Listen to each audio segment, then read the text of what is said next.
They found the attaché case near the third rail, dripping water and blood, containing $40 million and a single laminated photo of a woman standing near a metro entrance. The man they were looking for, Julian, didn't notice the sirens closing in.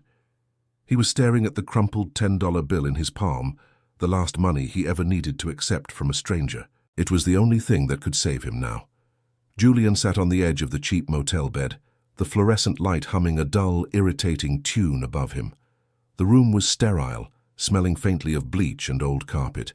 He hadn't slept in 3 days, and the deep bruising shadows under his eyes attested to the constant vigilance his life demanded.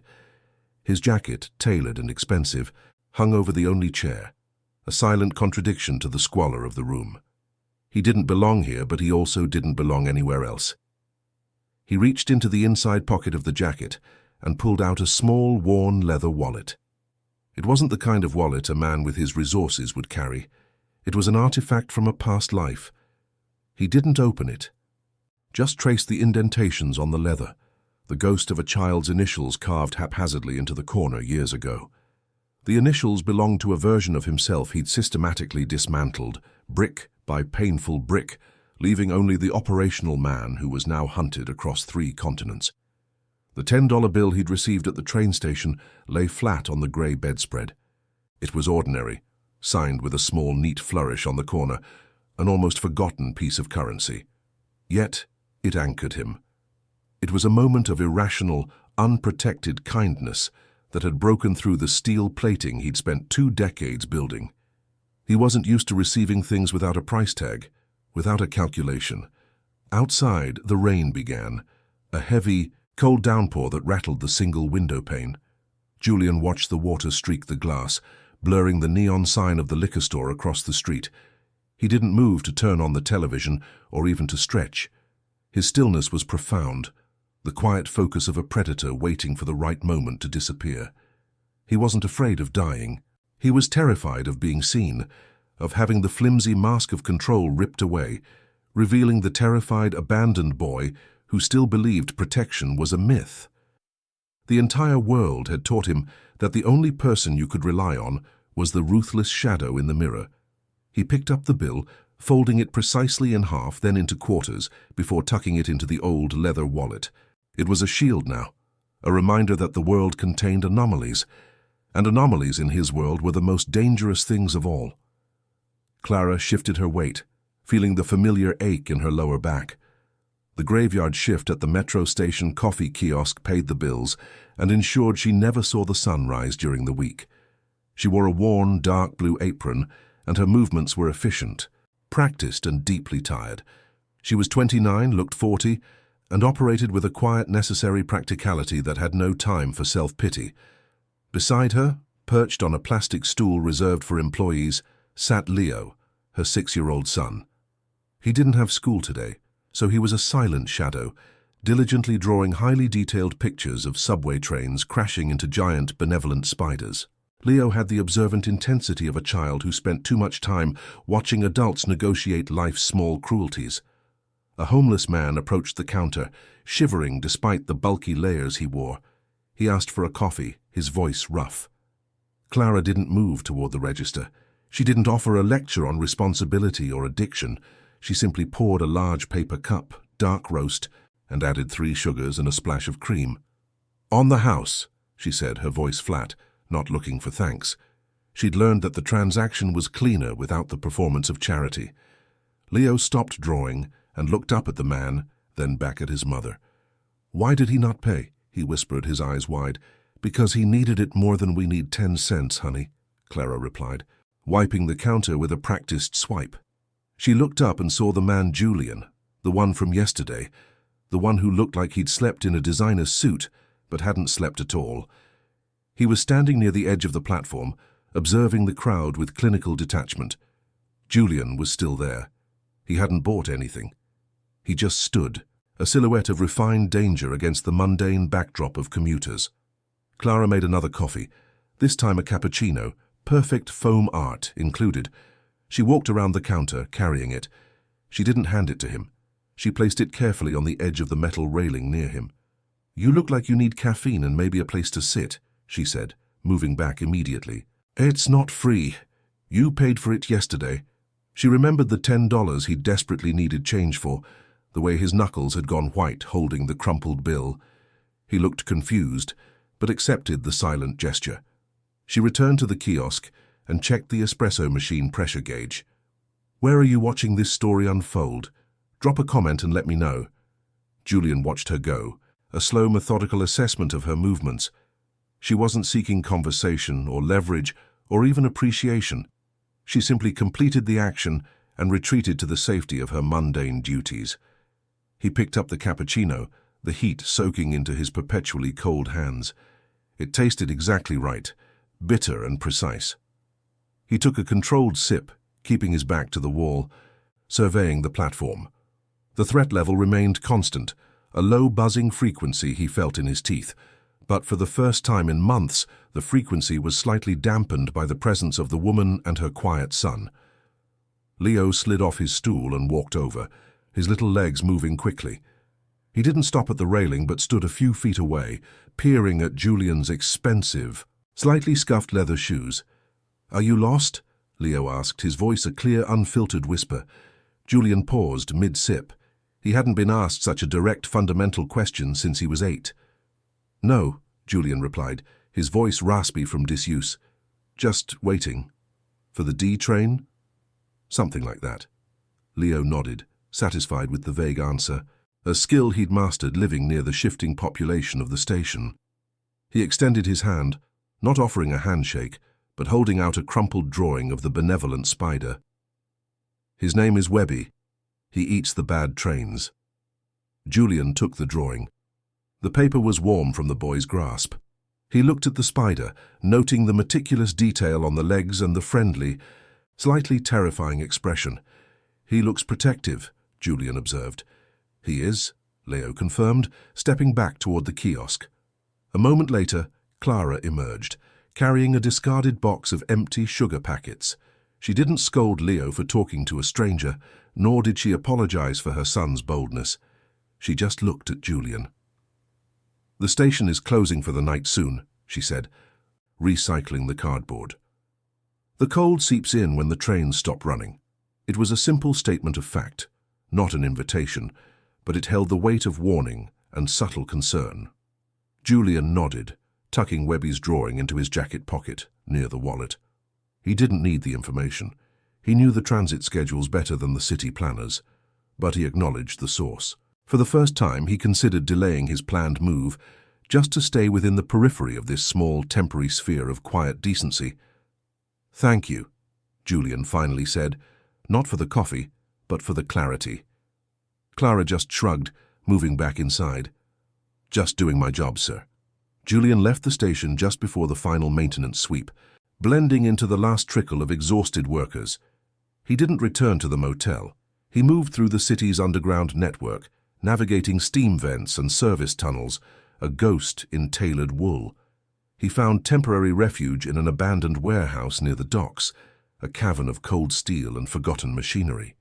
He sat down on a coil of thick, dusty rope, pulling out the old leather wallet. He opened it, revealing the $10 bill and the small, tarnished silver coin tucked into a separate sleeve. It wasn't money. It was a charm, roughly engraved with the outline of a bird. He ran his thumb over the cold metal.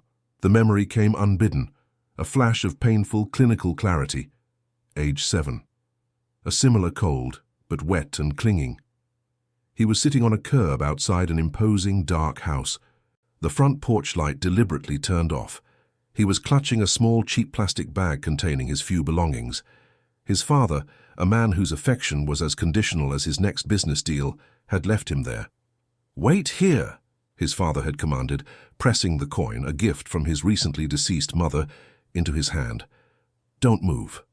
Don't speak. If you're a good boy, I'll be back before dawn." Julian waited. He waited through the night, through the cold morning mist, and through the entire next day. The house was his aunt's, but the blinds never lifted. No one came out. His father, of course, never returned. The waiting defined him, teaching him the absolute zero of human reliance. When the police finally found him, silent and shivering, they asked his name. He only showed them the coin.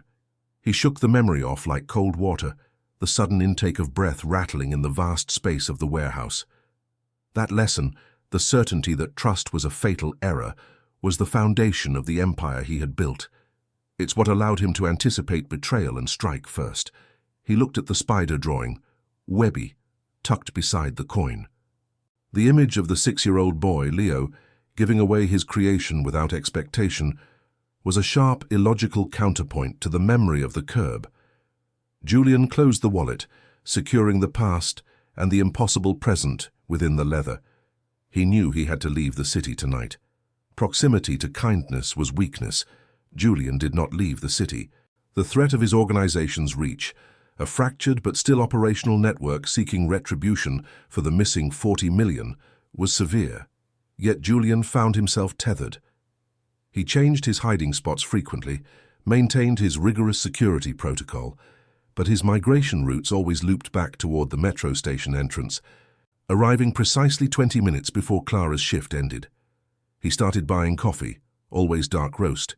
He didn't speak more than the 2 required words: black, large. Clara, recognizing the expensive material of his clothes and the haunted look in his eyes, never mentioned the cappuccino he'd never paid for, or the $10 he had given her. She treated him as she treated every other commuter, efficiently and without judgment. Leo, however, was less inhibited. The boy had instituted a new morning ritual, the report. Every day, Leo would slide off his stool, clutching a new, usually train-themed drawing, and present it to Julian, listing the key developments in his world. "Mom says the machine is making a funny noise," Leo announced one rainy Tuesday. "It needs a copper part." "Copper is conductive," Julian replied, assessing the station's security feeds in his mind while holding the drawing of a smiling train. "It's a good choice." Leo beamed. He didn't understand the engineering, but he understood the attention. Clara observed these exchanges from the small confines of the kiosk. Julian never touched Leo, never asked personal questions, and never stayed longer than 5 minutes. Yet in those 5 minutes his tension seemed to slightly release. He didn't relax, but he stopped calculating the angle of every shadow. One evening, the electricity flickered, plunging the lower platform into a brief, chilling darkness. Panic rippled through the few remaining commuters. Julian moved instantly, not towards the exit but towards the kiosk. He didn't rush. He simply stood against the counter, a barrier of quiet, dangerous stillness. "We're okay," Clara said, her voice steady, fumbling for the emergency flashlight. "Just the grid." Leo instinctively moved closer to Julian's leg, his small hand resting lightly against the smooth wool of Julian's trousers. Julian didn't flinch. He didn't pull away. He stood absolutely still, his gaze sweeping the platform until the lights sputtered back to life. When the power returned, Leo pulled back his hand. Clara looked at Julian, a flicker of something deeper than gratitude in her tired eyes. It was acknowledgement of a shared, wordless agreement. For a brief moment, he chose to protect their small space. This routine, built on coffee, drawings, and silent protection, was the closest thing Julian had experienced to being known since he was 7. It was fragile, easily shattered, but for now, it held. The fragile routine lasted another 2 weeks before it was shattered, not by an external threat, but by the weight of Julian's hidden life finally pressing too close. It was a Monday, and Julian arrived later than usual, appearing stressed, his tie slightly askew. He had just narrowly evaded a known tracker from his former organization near Central Station. He was operating on pure adrenaline, his guard dangerously high. Leo was particularly excited that morning. He had found a discarded shiny copper penny and insisted on showing it to Julian. "It's for the machine." "Like you said," Leo whispered, holding the coin out proudly. Clara was busy serving a rush of early commuters, focused entirely on the register. Julian, his mind still cycling through escape routes and counter-surveillance techniques, saw only the flash of metal and felt a sudden, paranoid lurch of panic. The coin, the metal, the proximity, it felt like a setup. His training, designed to react violently to any perceived vulnerability, took over. He didn't shout, but his voice when he spoke was low, sharp, and laced with absolute warning. "Don't touch me. Get back." The words were not meant for Leo the child. but for Leo the unforeseen, uncontrollable variable. They were meant to re-establish the necessary distance. Leo froze. His small face crumpled instantly, the pride draining away, replaced by the profound hot sting of rejection. He dropped the copper penny, which bounced and rolled into the drain grate with a tiny metallic clink. Clara turned just in time to see Julian's harsh, unreadable expression and the immediate visible devastation on her son's face. She didn't know the context of the copper coin or the panic that was chewing at Julian's self-control. She only saw a man who looked capable of inflicting deep emotional injury on her child. She stepped out from behind the counter, planting herself firmly between Leo and Julian. Her tiredness was replaced by a fierce, contained anger. "He was showing you something," Clara said, her voice dangerously quiet. He was trying to be kind. Julian felt the heat of the fluorescent lights and the sudden, crushing weight of the memory of the curb. He had done it again. He had destroyed the only safe space he'd found, confirming that he was fundamentally toxic to any form of gentle connection. He didn't explain. Explanations were admissions of weakness. "I apologize," he said, the words dry and meaningless. He looked at Leo, who was staring at the floor, refusing to look up. "I have to go." He left the coffee unpaid for, his steps quick and decisive. He vanished into the crowd, knowing that the abrupt, necessary cut was the only way to protect them from the fallout of his life. Clara watched him disappear, pulling Leo tight against her hip. The loss, though recent and illogical, settled heavy in the air, tasting of burnt coffee and unspoken fear. The routine was over. Julian returned to absolute operational isolation. He spent the next 48 hours dismantling the remaining threats to himself, finally settling on a plan to disappear permanently by the end of the week. His previous fear was of being seen. Now, his fear was that he had contaminated Clara and Leo simply by existing in their proximity. He was monitoring a secure channel, a feed he maintained on his former organization's movements, when he heard the name Clara. The information was brief, clinical, and terrifying. One of his former subordinates, a mid-level manager named Kim, was aggressively tracking the movements of the missing 40 million. Kim had intercepted internal correspondence regarding the location where the money was last seen, the metro station near the kiosk. More disturbingly, Kim had run facial recognition on the crumpled photo found with the attaché case, the photo of Clara. The photo was a cheap, blurry print taken years ago near the station entrance, a forgotten piece of evidence. Kim's team didn't know why Julian had the photo or how Clara was involved, only that she was the last known point of human contact before the attaché case was abandoned. Kim intended to find Clara not for information, but as leverage against Julian. A predictable, brutal tactic. Julian looked at the digital clock display, 3:00 a.m. Clara's shift started in 3 hours. His own escape was fully planned. He could be on a private flight out of the country before dawn. Choosing to intervene meant exposing himself completely, risking capture and likely death. But the thought of Kim's cold, efficient cruelty intersecting with Clara's quiet decency was unbearable. The abandoned boy on the curb demanded protection for the new version of the family he'd unknowingly created. Julian changed his trajectory. He didn't call the authorities. They were unreliable and slow. He put on his coat, strapped on his silenced weapon, and left the safe house. He wasn't going to save her. He was going to remove the threat. He intercepted Kim's small team 3 blocks from the metro station entrance, utilizing the cover of the pre-dawn darkness and the city's labyrinthine alleys. The confrontation was swift, silent, and decisive, a surgical strike executed by a man who had honed his skill through years of absolute necessity. Julian didn't kill anyone, but he incapacitated the entire group, stripping them of their weapons, communication devices, and most importantly, the file detailing Clara's location. He took the file, ensuring every detail linking Clara to him was shredded, burned, or electronically erased.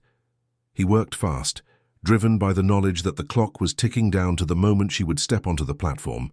He finished the job just as the first weak light of morning touched the skyscrapers. He needed to disappear before the sun truly rose.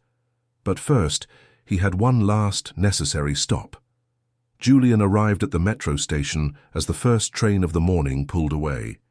He was clean, having disposed of his weapons and changed clothes in a maintenance supply closet, but the residue of the previous hours, the exhaustion, the adrenaline, clung to him like an invisible shroud. He didn't approach the kiosk.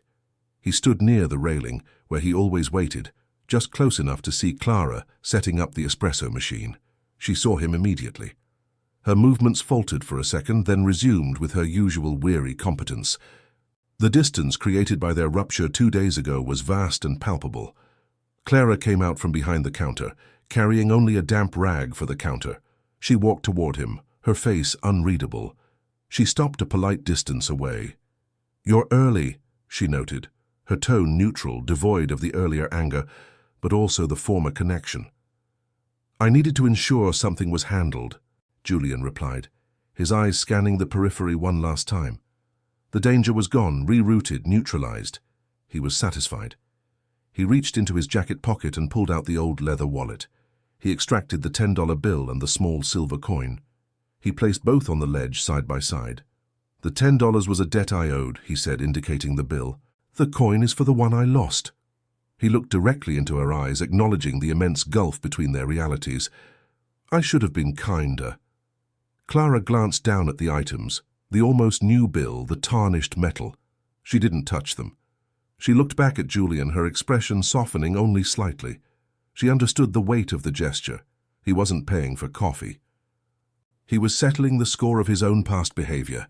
Before she could formulate a reply, Leo appeared, rubbing the sleep from his eyes, clutching a half-eaten granola bar.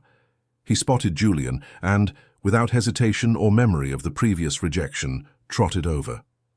"You came back," Leo stated simply, looking up at Julian. "Mum said maybe you were just busy." Julian knelt down, bringing himself to the boy's level. A physical act of vulnerability he hadn't performed since childhood. He didn't offer an explanation for his outburst. He just nodded toward the small silver coin. "That coin belonged to someone who wanted me to feel safe," Julian said quietly. "Keep it near the spider. Sometimes even the bad trains can be helped." Leo reached out and picked up the coin, examining the rough engraving. "Okay," he agreed, solemn. He then reached into his small pocket and pulled out a slightly crushed, colorful plastic train toy. He placed it next to the $10 bill. "This is a friend for the coin." Julian stood up, the tension in his shoulders easing only slightly. He looked at Clara one last time. "I need to leave now," Julian said. "Permanently." Clara didn't ask where or why. She knew that some questions were too large for the platform. She simply nodded. "Be safe." Julian turned and walked toward the exit, faster this time, not looking back. The silence he left behind was heavy, but it was a clean silence, free of hidden threat. 2 months later, Clara was finally closing her shift before the main commuters arrived. The metro station was cleaner now, the fluorescent lights seeming less harsh. She had secured a new daytime job, a small coffee shop uptown, thanks to a surprisingly detailed and anonymous letter of recommendation that arrived from a high-powered law firm shortly after Julian's departure. The letter was vague on Julian's identity, but powerful on Clara's character.